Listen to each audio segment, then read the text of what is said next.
Xudayım mən. Gəlin qabağa əyləşin, sizə qurban olum. Hacı Sacidi, ustad əzizim.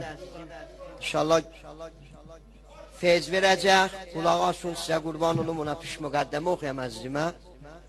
Allah hamımız əz versin. Bəh bəh. Sən zəncirdən sonra pərakəndə əyləşəndə bir miqdar səy eləyün zəncirdən sonra cəm əyləşin ki, qoy qəşəng əzadarlığımız. Sizə mən qurban olum. Gəldim fəda olam Haqa mərdanə Kərbəla. Aşıq gərəkdi can verə cananə Kərbəla. Fəxr eylə hər məkanda ki yetdün səadətə. Oldun vətən bu yar Əli Sultanə Kərbəla. Ağa bir baxdı sərzəmin Kərbəlaya. Xoş gəldin eylə biz ki qonaq gəlmişik sənə.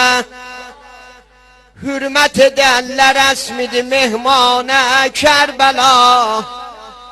Səndə şəhid olar bu gülüzlü cavan.